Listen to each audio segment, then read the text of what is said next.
بسم اللہ الرحمن الرحیم.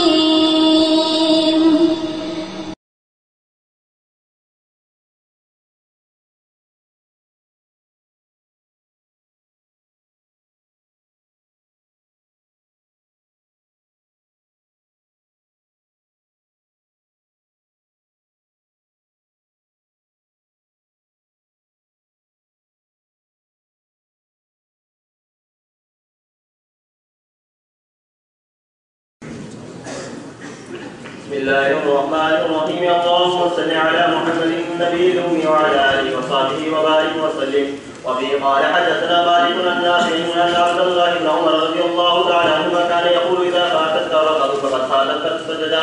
وفي قال حدثنا مالك أنه وبه قال حدثنا مالك إنه بلغ أن عبد الله بن عمر رضي الله تعالى عنهما أن عبد الله بن عمر رضي بن ثابت كان يقولان من أدرك ركعة فقد أدرك السجدة. وبه قال حدثنا مالك أنه بلغ عن أبي هريرة رضي الله تعالى عنه قال كان يقول من أدرك ركعة فقد أدرك السجدة ومن فاته قراءة بالقرآن فقد فاته خير كثير.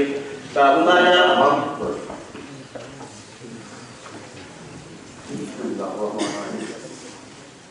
امام مالک رحمہ اللہ اپنے بلاغیات میں بیان کرتے ہیں کہ حضرت ابو ہریرہ رضی اللہ تعالیٰ عنہ کہتے تھے کہ من ادرک رکعۃ فقد ادرک السجدۃ ومن فاتہ قراءۃ من القرآن فقد فاتہ خیر کثیر. اس کے دو حصے ہیں. پہلے حصے پر تو میں نے کچھ بات کر دی تھی. اب ایک دوسری بات ہے کہ حضرت ابو ہریرہ رضی اللہ تعالیٰ عنہ کہتے ہیں کہ من فاتہ قراءۃ من القرآن، کہ جس کی نماز میں سورۃ فاتحہ رہ گئی فقط فاتہ خیر کثیر، اس کو بہت بڑی خیر کثیر اس کی رہ گئی. تو یہ عنوان وہیں اختیار کیا جاتا ہے جہاں شماریات کا باب نہ ہو. مثلاً ہم یہ کہتے ہیں کہ جس نے 3 رکعت پائی 2 رکعت پائی تو یہ شماریات ہیں، لیکن یہ کہ اس کو بہت بڑا خیر رہ گیا، بڑی برکت رہ گئی، ثواب رہ گئی، یہ وہیں آتا ہے کہ جہاں شماریات کا باب نہ ہو. تو اگر امام کے پیچھے الحمد پڑھ لی، ہر کسی کا اپنا عمل ہوتا تو کسی کی نماز کسی کی یہ سورۃ فاتحہ اور ہونے کا تصور کیا. تو حضرت وہ من فاتحہ ہو، جس کی فاتحہ رہ گئی اس کو بڑی برکت اس کی رہ گئی. کیا معنی اس کا؟ یہی ایک معنی ہو سکتا ہے کہ اس کی فاتحہ رہ گئی، اگر اس نے اپنی پڑھنی ہوتی تو اس میں رہ گئی کیسے؟ کیونکہ امام کے ساتھ جماعت پانے کا ثواب تو اس کو مدر کی صورت مل گیا، وہ تو کسی مقام پر بھی آ کر مل جائے تو جماعت کا ثواب اس کو مل گیا. تو یہاں امام کی جماعت ملنا مراد نہیں، مطلب یہ کہ اگر کسی کی سورۃ فاتحہ جو امام نے پڑھی ہے وہ اس کے بعد تو اس کو کہا کہ مجھے تو بہت بڑا ثواب کا رہ گیا. تو یہ تو نہیں ہو سکتا ہے کہ فاتحہ جو ہے وہ ایک ثواب کا موضوع تو ہو لیکن شماریات کے باب میں سے نہ ہو کہ اس کی رکعت ہو یا نہیں ہو. تو جو لوگ کہتے ہیں کہ امام کے پیچھے سورۃ فاتحہ پڑھنی ضروری ہے، انہیں جب کہا جائے کہ پھر سمجھاؤ کہ پھر مقتدی کی رہ گئی کیسے؟ جب اس نے اپنی پڑھنی ہے تو رہ گئی کیسے؟ اور فتویٰ کون دے رہے ہیں؟ حضرت ابو ہریرہ رضی اللہ تعالیٰ عنہ.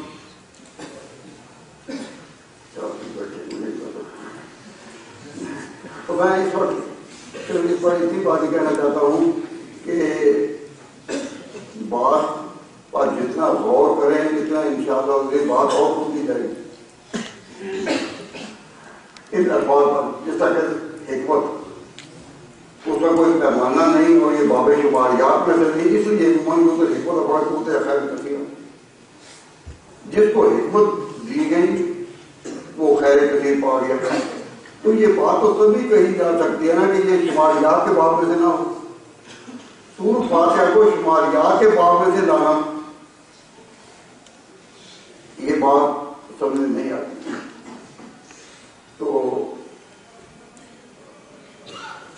تصور آپ بھی کریں دوسروں کو بھی کرنے کی دعوت دیں کہ مقتدی امام کے پیچھے نماز پڑھ رہا ہے اور اس کی فاتحہ رہ گئی، اس کی صورت کیا ہے؟ کوئی تصور سوائے اس شرح کے جو میں نے آپ کے سامنے عرض کی، اس کا کوئی متوازی تصور کیا ہی نہیں جا سکتا۔ یہ بات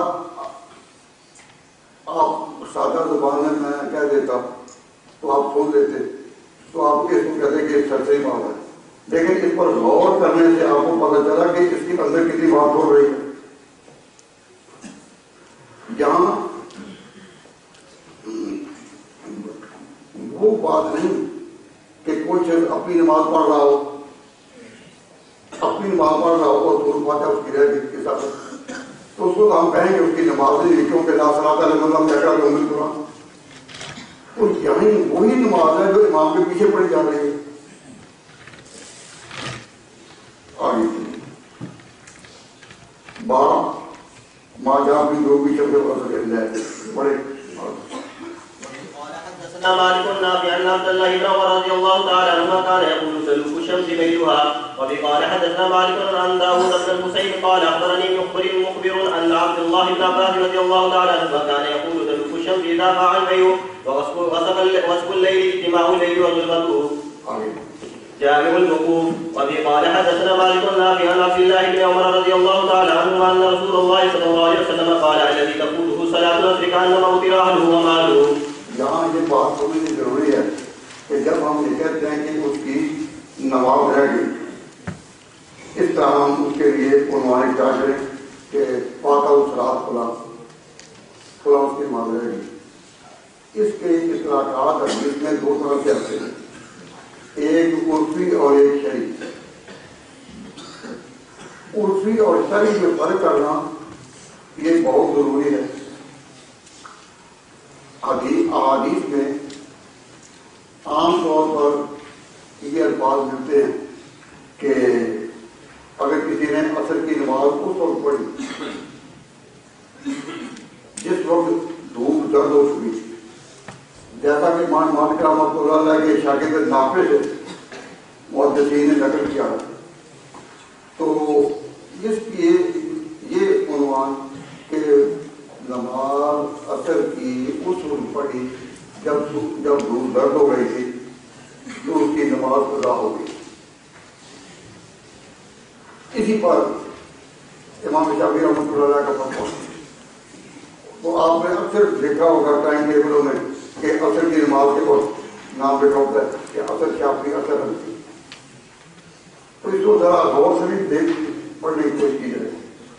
تو میں نے اس کے لیے یہ عنوان اختیار کیا ہے کہ عرفی اور شرعی، یعنی نماز کا وقت تو وہی ہے کہ جب دھوپ زرد پڑ جائے تو نماز کا وقت تو وہی ہے، لیکن وہ شرعی قضا نہیں ہوتا۔ عرفی طور پر نماز جس وقت پڑھی جاتی ہے عرفاً قضا ہوتا ہے۔ کیوں؟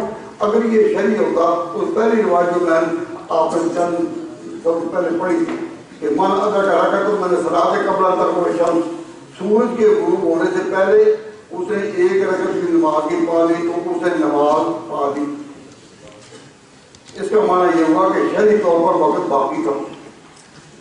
تو اگر یہ نمازیں قائم کی جاتی ہیں کس طرح سے، اس کو عرف پر معمول کیا جائے، اور جب نماز کی حد بندی کی گئی تو اس کو شرع پر معمول کیا جائے۔ جب حضرت عمر بن عبدالعزیز کی نماز قضا ہوئی نہیں تب مؤخر ہوئی، تو اس وقت ساری بحث اس پر سے امام مالک رحمۃ اللہ علیہ چلے ہیں، اس وقت میں نے اس کی تشریح کر دی۔ تو زیادہ بات کو سمجھنے کی کوشش کرنی چاہیے۔ سمجھ یہ ہے کہ ہم جب کہتے ہیں جی نماز وہی نماز کا وقت ہو گیا، نماز ہو گئی ہے، تو اس کا معنی ہوتا ہے کہ پورے جس طرح نماز پڑھی جاتی ہے، لیکن جو حد بندی کہ آخری وقت کہاں تک ہے کہاں نہیں، اس کے لیے بڑی احتیاط چاہیے۔ روایات دونوں طرح کی ملتی ہیں، ایک کو عرف پر معمول کر رہے ہیں، دوسرے کو حد بندی پر معمول کر رہے ہیں، عرفی اور شرعی، تو پھر تعارض نہیں رہتا، اس طرح بات حد ہو جاتے۔ آگے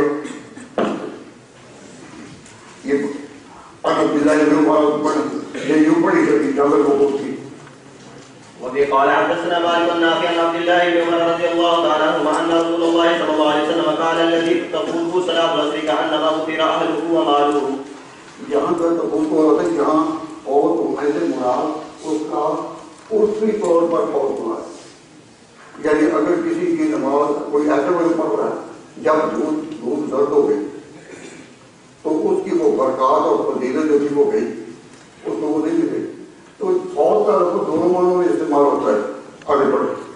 وبه قال حدثنا مالك عن يحيى بن سعيد ان عمر بن الخطاب رضي الله تعالى عنه انصرف من صلاه العصر فلقي رجلا لم يشهد الاسرى فقال ما حدثك عن صلاه العصر فذكر له رجل عذرا فقال له من خففت قال وبه.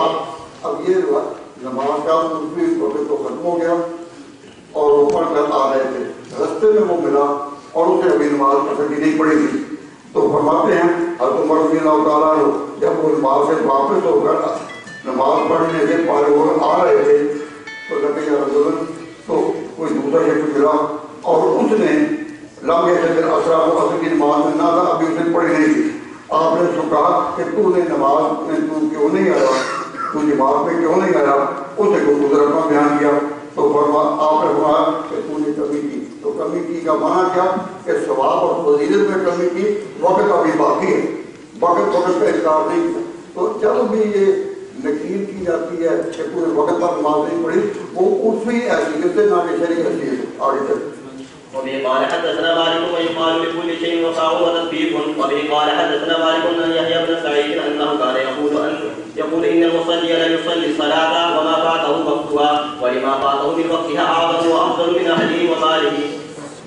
وبه قال حدثنا مالك من ادركه الوقت وهو في سفر فاخر الصلاه ناسيا او ساهيا حتى قدم على اهله انه كان قدم على اهله وهو في الوقت فانه يصلي صلاه المقيم وان كان قدم وقد ذهب الوقت فليصلي صلاه المسافر لانه انما يقضي مثل الذي كان عليه. وفي قال حدثنا مالك هذا الامر الذي ادركت عليه الناس وحل العلم ببلدنا. قال مالك اشد الحمراء الذي في المغرب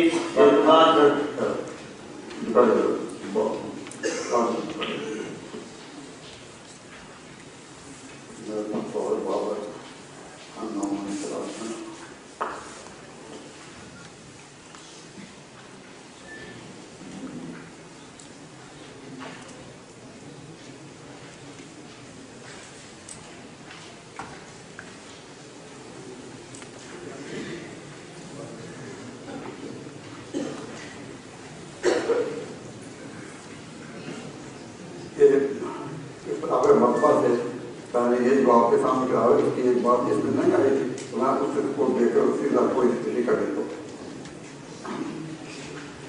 امام مالک رحمۃ اللہ علیہ موطا میں 11 ذکر کرتے ہیں وہ حاضر امر الذی ادرکت علیہ الناس وعلی العلم ببلد. اس وقت جو میرے سامنے موطا ہے اس میں باب 9 صلات کا تھا تو ہم پڑھیں گے وہیں پہ کسی جملے کی تشریح کرنے کے لیے میں نے وہ گراف ان سے لے لیے. حضرات آپ کو فراغت کے بعد اس کتاب کا مطالعہ کا بہت کم موقع ملے گا. عام طور پر شوق کے ساتھ جو کتابیں مطالعہ کی جاتی ہیں وہ بڑی کتابیں کی جاتی ہیں. یہ علمی کتاب ہے، اس کا مطالعہ آپ کو دوران سبق ہی کرنا چاہیے جتنا بھی آپ کر سکتے. تو میں اس وقت اس طرح بات توجہ دینا چاہوں کہ سبق کے دوران میں موطا امام مالک میں آپ اور موطا امام محمد میں بھی ایسے مقامات بہت ملیں گے جس میں کہ روایت کے علاوہ سب کتاب بیان کرتے ہیں کہ ہم نے اہل علم کو اسی پر پایا. یہ جزیہ یہ جو ہمارے سامنے اس وقت کہ امام مالک کہتے ہیں وحاذا الامر الذی ادرکت علیہ الناس وعلی العلم ببلدنا. اس سے پتہ چلتا ہے کہ امام مالک رحمۃ اللہ علیہ صرف مدار روایت پر نہیں رکھتے تھے، وہ یہ بھی کہتے تھے ہم نے اپنے دور میں اہل علم کو ہی پر پایا. تو امت کا عمل ساتھ ساتھ چلے، ساتھ ساتھ روایت چلے، ساتھ ساتھ امت کا عمل چلے. اس پر امام مالک رحمۃ اللہ علیہ بہت بار بار اور کثرت سے ذکر کرتے ہیں. تو اس مقام پر جو ہے کہ ہم نے اسی پر پایا ادرک کو رہے نہ تھا، میں نے لوگوں کو اسی پر پایا وہ اہل علم میں بےبارہ دینا.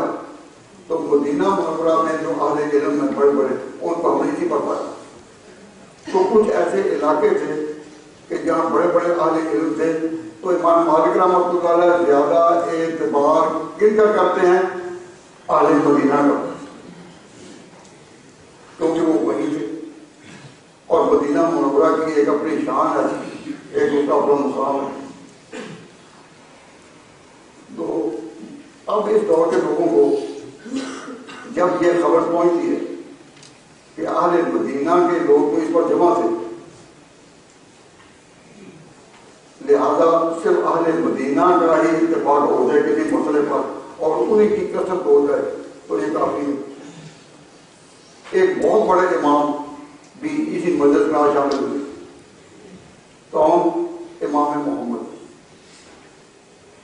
محمد بن حسن شیبانی، جو امام ابو حنیفہ رحمۃ اللہ علیہ کے شاگرد ہیں، وہ بھی اسی حلقے میں آ گئے اور انہوں نے بھی امام مالک سے حدیث پڑھی۔ جب حدیث پڑھی تو امام مالک رحمۃ اللہ علیہ کا اپنا طرز یہی تھا کہ وہ اہل مدینہ کے عمل کو دیکھتے تھے، کیوں؟ یہ نبی پاک صلی اللہ علیہ وسلم کا شہر ہے اور یہی کثرت تھی اس وقت صحابہ کی۔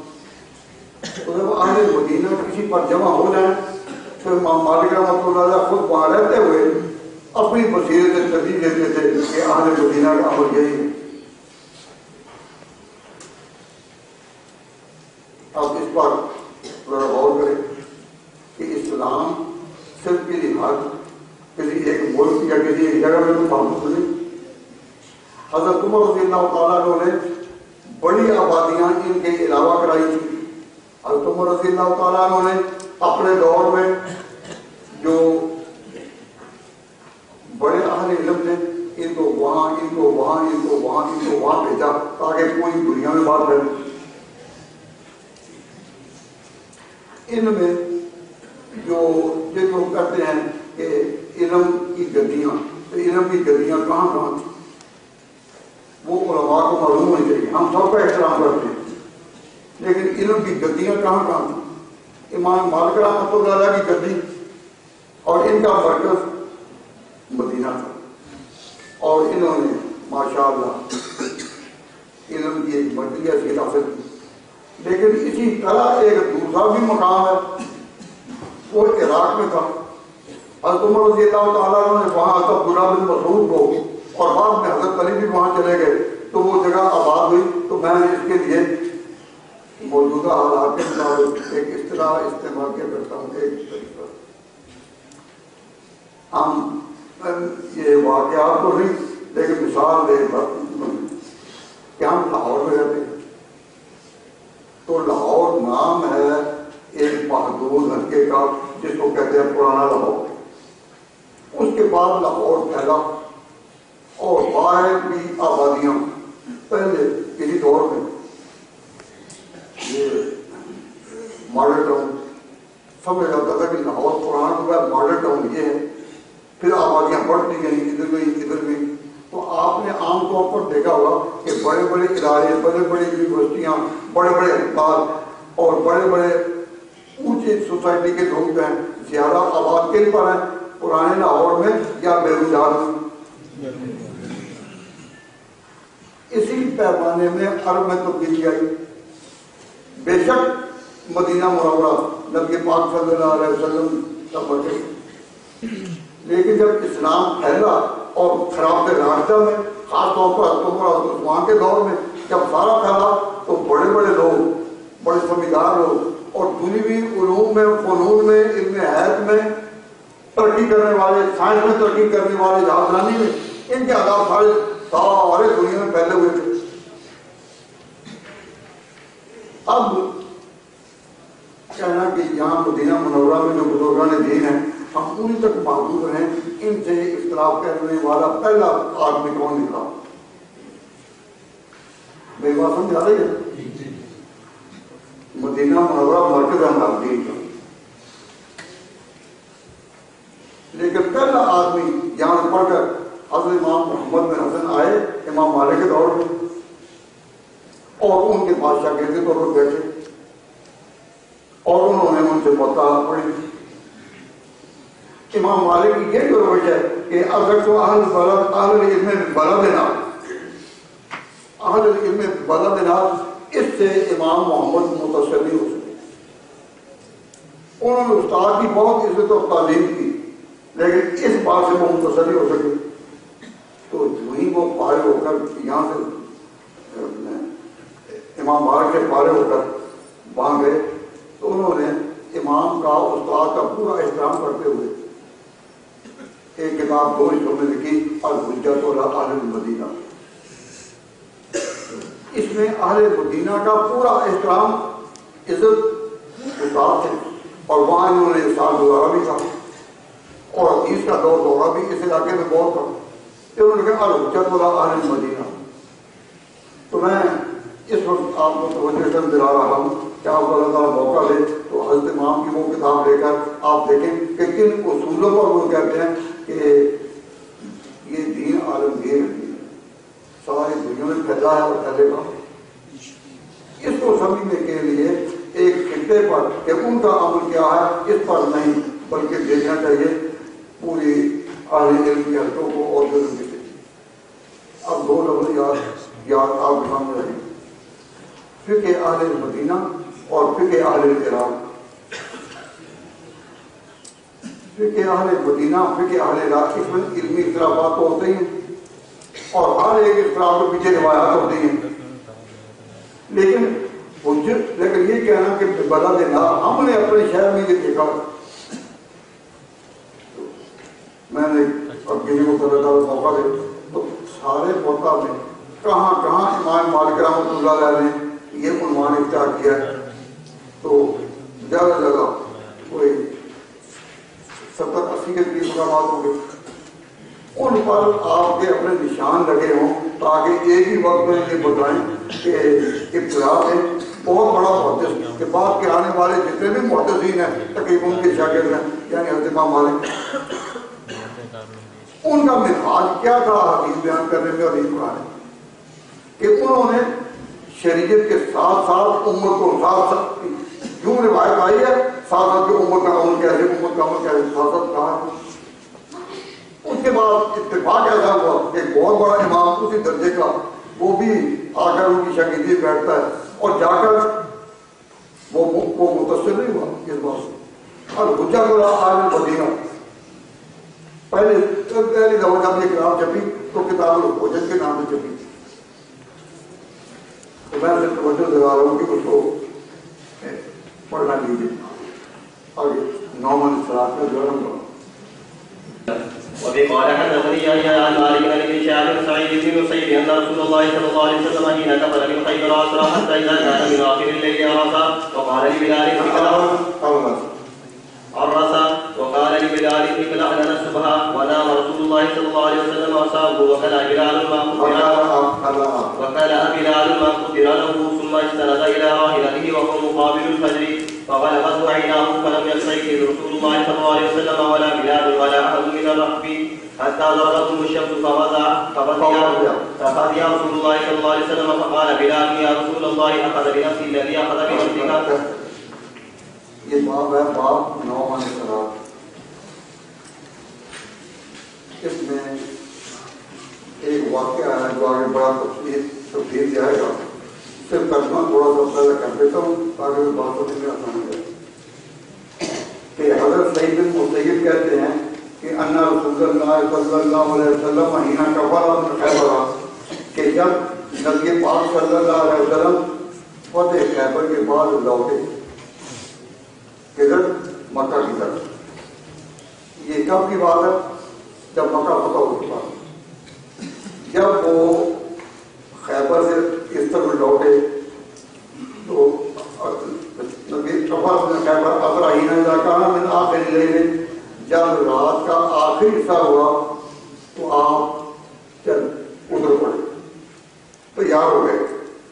نبی پاک صلی اللہ علیہ وسلم چل پڑے یعنی سفر مکے کی طرف کیا کیا رات کے آخری حصے. اور کہا بلال آپ نے حضرت بلال رضی اللہ تعالیٰ نے کہا کہ صبح تک آپ ہمارا دھیان رکھیں. مانا یہ تھا کہ آپ دیکھیں کہ فجر کا وقت کب ہوتا ہے. کیونکہ وقوع صلاۃ میں ہو رہی ہے تو دیکھنا کہ فجر وقت کب ہوگا، تو بلال کی ذمہ داری لگائی. تو بلال رضی اللہ تعالیٰ عنہ دھیان کر انہوں نے کیا کیا کہ جو اونٹ ان کے اونٹ کا کجاوا تھا اس کے اوپر اپنا سر ٹیک دیا اور رخ کر دیا جدھر سے سورج شروع ہوتا ہے یا جدھر سے پاؤں پھٹ کے پہلے تو ادھر انہوں نے رخ کر دیا. تو جب حضرت بلال نے رخ کر دیا کجاوے کو اپنا سر، تاکہ جب ذرا بھی روشنی پھوٹے یا پاؤں پھوٹے تو میں سب سے پہلے حضور کی خدمت میں حاضر ہو کر تعمیر حکم کروں کہ جی نماز کا وقت ہو گیا. اب جو قضاء و قدر کے فیصلے ہیں وہ ہر تقدیر پر غالب آتے ہیں. نبی پاک صلی اللہ علیہ وسلم نے تو یہ کوشش کی کہ حضرت بلال کے ذمے میں یہ لگا دیا کہ تم نے یہ کام کرنا ہے، لیکن روایت کے الفاظ میں دیکھیں فرمایا کہ بکالا بلال ماں کا خود دے گا لفظ، جتنا خدا کے یہاں قاضا و قدر میں تھا کہ بلال جانتا رہے تو بلال جانتے رہے. لیکن پھر کیا ہوا کہ ان پر نیند غالب ہو گئی، وہ سو گئے اور میں پتہ اسی وقت چلا کہ جا کے 9 ہو چکی. نبی پاک صلی اللہ علیہ وسلم نے جو ذمہ داری لگائی تھی، جو ذمہ داری بلال کی، آپ اس میں بھی فکر تھے تو آپ میں سوئے رہے. تو پھر اچانک چونک پڑے کہ یہ کیا ہوا. تو اس روایت میں یہ الفاظ ہیں کہ وغلبت و انہاؤ فلم یستیقظ رسول اللہ صلی اللہ علیہ وسلم ولا بلال اللہ احد من الركب، نہ حضور جاگے نہ بلال جاگے اور نہ ہی تشریف میں کوئی جاگا. اس میں تفصیل سے آگے بات آئے گی، پھر آگے انہوں نے کیا کیا نماز کس طرح پڑھی. لیکن توجہ یہ صرف کرنی ہے کہ یہ حدیث صحیح حدیث اور درجہ مشہور میں یہ ثابت ہے کہ نبی پاک صلی اللہ علیہ وسلم کا دل جاگتا تھا، آنکھیں سوتی تھیں. تو بعض لوگ سوال کرتے ہیں کہ جی حضور کی نیند اور دوسروں کی نیند میں فرق ہے، اور یہ آیا نہیں کہ حضور کی نیند اور طرح کی اور ان کی اور طرح کی. اب باقی تو سوئے رہے لیکن حضور صلی اللہ علیہ وسلم کی نیند میں ان کی نیند میں تو فرق تھا. لیکن جب حضرت بلال کو آ کر حضور نے کہا کہ میں نے تو تجھے یہ کہا تھا کہ جگہ کیا ہوا، تو حضرت بلال نے جواب کیا دیا تھا، فقال یا رسول اللہ صلی اللہ علیہ وسلم فقال ما هذا یا بلال. نبی پاک جب چونک پڑے تو آپ نے کہا کہ اے بلال یہ کیا ہوا، فقال بلال یا رسول اللہ. تو بلال نے جواب دیا حضور کے وقت میں کہ اخذ بنفسی، مجھ پر اس چیز نے قبضہ کر لیا، مجھ پر اسی چیز نے زور مارا جس نے آپ پر مارا. یعنی آپ پر بھی نیند غالب، مجھ پر بھی نیند غالب. تو اس سے سوال اٹھتا ہے کہ حضرت بلال رضی اللہ تعالیٰ عنہ نے یہ جو عرض کی حضور مجھ پر اسی چیز کا زور آیا جو آپ پر آیا. تو اس پر لوگ کہتے ہیں کہ جب نیند حضور کی مختلف تھی تو بلال نے یہ جواب کر دیا. تو ذرا تھوڑی بات غور سنی کہ حضور اکرم صلی اللہ علیہ وسلم سے یہ حدیث درجہ شہرت میں منقول ہے کہ اتنا اہلیت نامہ والا نام پر بھی میری آنکھیں سوتی دل نہیں سوتا. تو جب دل نہیں سوتا تو پھر آپ کو جا کے بنائی. تو بڑا آسان جواب ہے. لوگ اس میں حضور کی نیند اور ان کی نیند کو برابر کرنے کے لیے پروپیگنڈا کر کے پھر وہ بات کہاں گئی. تو اتنا نہیں سوچتے کہ جب آپ نے خود کہہ دیا کہ آنکھیں سوتی ہیں دل نہیں سوتا، تو وقت جو ہے وہ آنکھوں سے دیکھا جاتا ہے یا دل سے. اسی روایت میں اس کی ترتیب موجود، یعنی انہیں لفظوں میں ترتیب موجود ہے. تو یاد رکھیے کہ نبی پاک صلی اللہ علیہ وسلم نے کہا کہ دل جانتا ہے، یعنی دل جو ہے وہ کسی غلط بات کے غلبے سے مغرور نہیں ہوتا، لیکن جو آنکھوں کے معاملات ہیں وہ تو وہی ہے نا دوسرے کے. میں بات سمجھ آ گئی نا؟ آنکھوں کے معاملات وہی ہیں جو دوسروں کے ہیں، اور اگر آپ کی آنکھوں کے معاملات اس طرح مختلف ہوتے تو پھر ہم حاضر ناظر کے عقیدے کا انکار کیوں کرتے؟ جو حاضر ناظر مانتے ہیں وہ کہیں کہ جب نبی پاک صلی اللہ علیہ وسلم حاضر اور ناظر، ناظر کا معنی ہر چیز کو دیکھنے والے، تو دیکھنے والے تو آپ اگر آپ دیکھ رہے تھے سورج آ رہا جب پاؤں پھٹ گئی ہے تو آپ نے کوئی جگا دیا. معلوم ہوا کہ بلال نے جو کہا کہ مجھ میرے کو وہی چیز آ گئی جو کر کے جو آپ پر آ گئی تھی، جس طرح آپ نہیں دیکھ سکے میں بھی نہیں دیکھ سکا. معلوم ہوا کہ بلال کا عقیدہ جو تھا وہ حضور کے ہر جگہ نازل ہونے کا نہیں تھا. ان حضرات نے جو روایات کی ہیں اس میں یہ سمجھیے کہ ایک روایت ہے امام سیوطی رحمۃ اللہ علیہ نے جامع صغیر میں نقل کیا کہ النوم اخو الموت، کہ نیند جو ہے وہ موت کی بہن ہے. النوم اخو الموت، نیند موت کی بہن ہے. اس مسئلے میں کہ نیند جو ہے وہ نبی کی اوروں کی نیند کے برابر نہیں. اور بات اتنا اہمیت نہ مانے والا یہ نام پر بھی میری آنکھیں ٹوٹتی ہیں دل نہیں ٹوٹتا. معلوم ہوا کہ نبی کی نیند میں اور دوسروں کی نیند میں فرق ہے.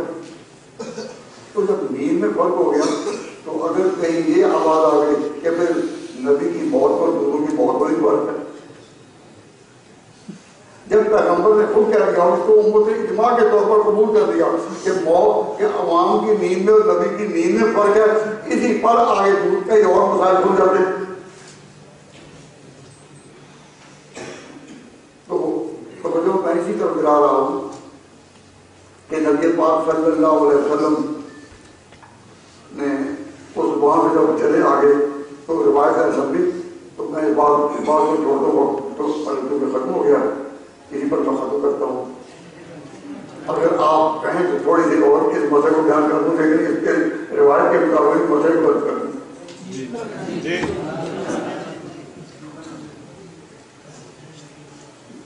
تو میں مسئلہ سامنے آ گیا اور یہ زبان میں تو دل سے اشارہ کرنے کی یہ مسئلہ کچھ نہیں. تو یہ صبر کے عنوان سے نہیں، سب سے میرا گھوم کر گھومن پر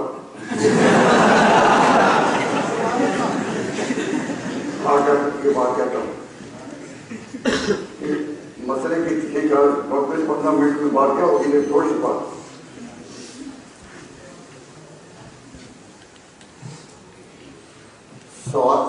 شاعر کا ایک سوال مفروضہ کے طور پر نقل کرتا ہوں کہ اس وقت اس بات کی آزادی کی طرف تو نہیں زندگی سے کہنا کہ نبی پاک صلی اللہ علیہ وسلم کی روح مقدسہ کہاں؟ ایک جواب کہ اعلیٰ علیین، اعلیٰ علیین میں ہے، اور زمین پر مدینہ منورہ میں قبر مبارک میں جو بدن مدفون ہے اس کے ساتھ تو ضرور کا کوئی تعلق نہیں.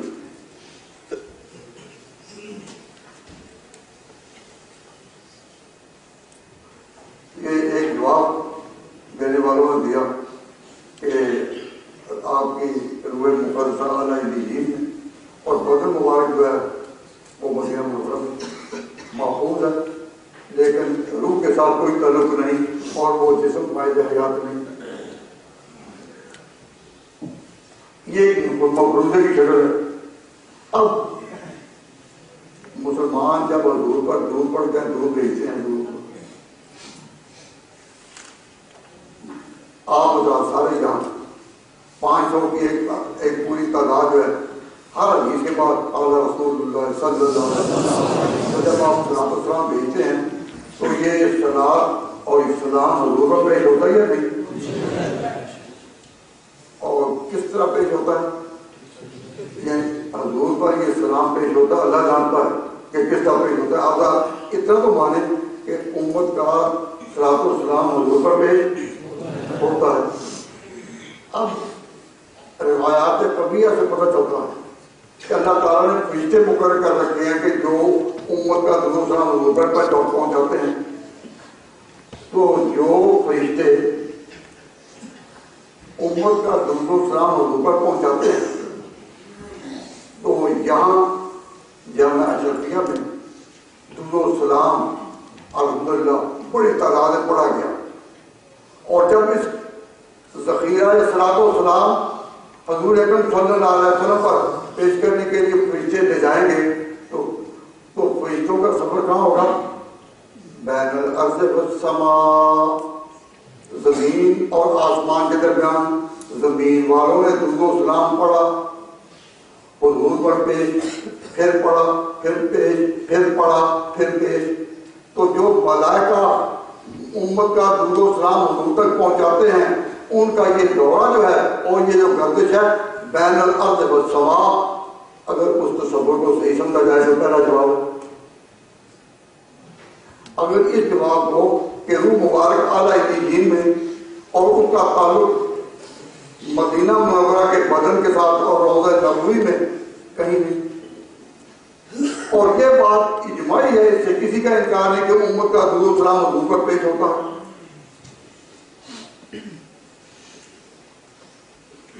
اس کے لیے سوال تو درجے میں روایات ہیں. اب سوال آپ سوچے غور کریں، اگر یہ بات صحیح ہو تو وہ ملائکہ کی گردش کہاں ہوگی؟ بین الارض والسماء. پھر آئیں گے پھر جائیں، پھر آئیں. یہ ہے ایک جواب. اور ایک ہے فیصلہ جو پیغمبر نے خود دیا، ان للہ الملائکہ، اللہ کے فرشتے ہیں سیاحین فی الارض، وہ زمین میں گھومتے ہیں، پڑھا بھی ادھر دیا بھی ادھر، پڑھا بھی ادھر دیا بھی ادھر، پڑھنے والے بھی یہاں پیش کر. اب اگر پیغمبر سے صحیح طور پر یہ منقول ہو کہ وہ ملائکہ جو میری امت کا سلام مجھ پر پہنچاتے ہیں وہ سیاحین فی بولو سیاحین فی الارض ہیں، تو اس کا معنی یہ کہ مومن جہاں بھی درود پڑھے فرشتے وہ زمین پر ہی مقرر پیش کر ہوتے ہیں جاتے ہیں. جب اللہ تعالیٰ ان کو فارغ کر دے، چھٹی ہوئی کی ہو، پھر اور آ جائیں، پھر وہی بات پھر کبھی آ جائیں، تو اس اعتبار سے تو فرشتوں کی پرواز آسمان تک ہو. لیکن درود و سلام پہنچانے کے لیے پیغمبر نے کہا سیاحین فی الارض، کہ زمین پر ہی پڑھنے والے زمین پر ہی جہاں وہ پہنچے. تو آپ جو صلی اللہ علیہ وسلم پر درود و سلام کہاں میں پہنچتا ہے؟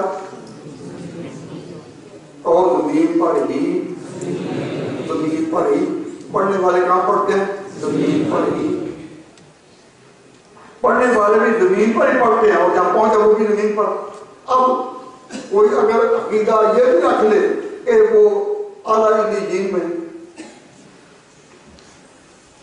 اگر وہ رکھ لے اور یہ بھی ساتھ کہ یہ حضور کا روح مبارکہ بدن کے ساتھ بھی ایک تعلق ہے اور وہ تعلق حیات کا ہے، تو پھر روح وہاں بھی مانی جائے تو صلاۃ و سلام یہاں پیش ہو.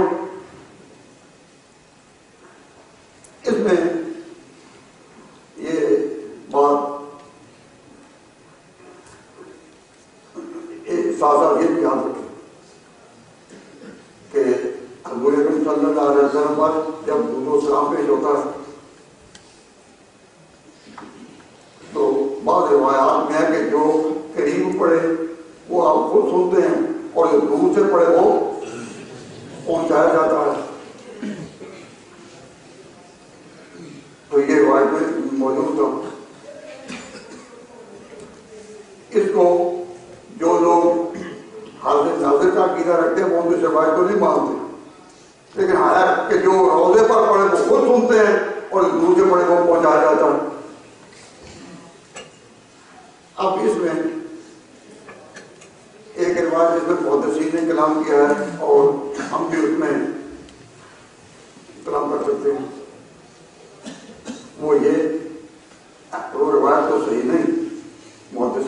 اگر ہم بھی ثابت کریں گے وہ صحیح نہیں. لیکن میں ویسے سمجھانے کے لیے کہتا ہوں کہ جی حضور صلی اللہ علیہ وسلم درود سنتے ہیں، لیکن جو اہل محبت ہیں، جو اہل محبت ہیں ان کی آواز میں سنتے ہیں.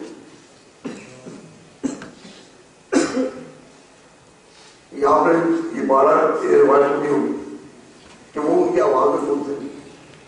تو اس کے بارے میں ایک بات اپنی یاد رکھیں کہ توجہ کریں ذرا کہ اہل علم نہیں جو فرشتے ہیں جب حضور پر درود پہنچاتے ہیں تو کیسے دوشی جب پہنچاتے ہیں تو کسے پہنچاتے ہیں؟ ایک تو یہ کہ یہ پیغام عرض کر دینا کہ جی اتنے آدمیوں نے درود پڑھا،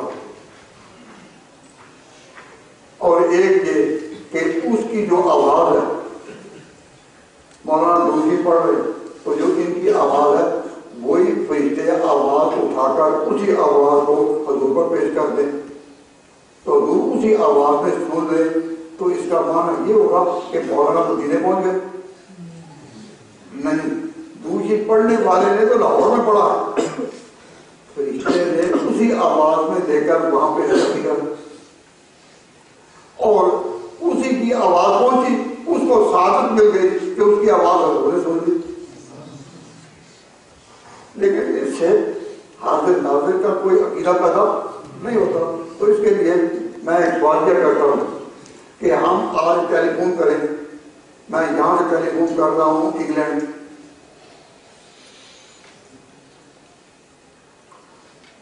تو جو انگلینڈ میں ٹیلی فون پر میرے ساتھ گفتگو کر رہا ہے وہ میری آواز سن رہا ہے یا نہیں؟ تو میں انگلینڈ پہنچا ہوں، میری آواز کو معلوم ہوا کہ آدمی نہ بھی پہنچے تو اس کی آواز پہنچ سکتی ہے. اس سے یہ ایہام نہیں ہوتا کہ میں وہاں دور پہنچا ہوا. اگر الیکٹرانکس یعنی یہ جو نظام ہے ہماری 9 سے اس کے ہم تشریح میں نہیں پڑھتے، تو الیکٹرانکس کا نظام جو ہے اگر اس کے ذریعہ یہاں کی آواز وہاں پہنچ سکتی ہے تو حضور اکرم صلی اللہ علیہ وسلم پر اگر اہل محبت کا درود ہے آپ کہتے ہو کہ میں ان کا خود سنتا ہوں، تو اس کا معنی اگر الیکٹرانک پہنچا سکتے ہیں تو کیا خدا کے فرشتے نہیں پہنچا سکتے؟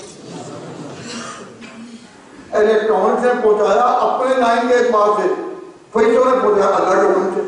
تو اگر یہ روایت صحیح بھی ہوتی کہ جو دور سے پڑھتے ہیں جو قریب ہوتے ہیں میں خود سنتا ہوں اور جو دور سے پڑھا جائے وہ فرشتے مجھے پہنچاتے ہیں، تو جو الیکٹرانکس نے کام کیا وہ فرشتوں نے کیا، کن کے لیے؟ دور والوں کے لیے، اور جو خود حاضر ہوئے وہ خود سنتے ہیں، وہاں فرشتوں کا دخل نہیں ہوتا. تو بات یہ ہے کہ مسئلہ اتنا پیچیدہ نہیں جتنا لوگ صرف اس کو غور نہیں کرتے، سوچتے نہیں کہ کیا پڑ جاتا ہے. میں نے بہت کوشش کی معلوم کرنے کی کہ اس مسئلے میں کوئی اختلاف پہلے ملتا تو کوئی اختلاف نہیں ملا. یعنی جن مسائل میں اختلاف ہے ہم ان مسائل کو جانتے ہیں اور اختلافی مسائل کو کیا کہتے ہیں کہ وہ واقعی کوئی اختلافات ہیں اور ہر ایک کے پیچھے کوئی دلائل ہیں. لیکن یہ جو مسئلہ ہے اس کے متوازی کوئی رائے مجھے ملی ہی نہیں اب تک. ہمیں ہمارے دوست کہہ دیتے ہیں کہ آپ کی کتاب ٹھیک ہے کہ کتابوں میں یہ ملتی ہے کہ جو چیز ہم کہتے ہیں وہ ملتی ہے، لیکن وہ کہتے ہیں کہ ہے تو صحیح لیکن یہ صحیح نہیں. میں کہ اگر ہماری صحیح نہیں پر کتابوں تو ملتی ہے نا، آپ کی تو ملتی ہی نہیں. یہ اس وقت موضوع ہے کہ صحیح ہے یا غلط، لیکن ہم جو کچھ کہتے ہیں تو مجھ کو لا غلط ہو لیکن کتابوں میں ہوتا ہے. لیکن یہ رائے کہ مدینہ منورہ میں نبی پاک صلی اللہ علیہ وسلم کا جسد بالکل ایک پتھر کی طرح ہے، محفوظ ہے لیکن بالکل بے جان ہے، اس کو یہ بھی بات کہیں سے تو ملے. ہم غلط یا صحیح بات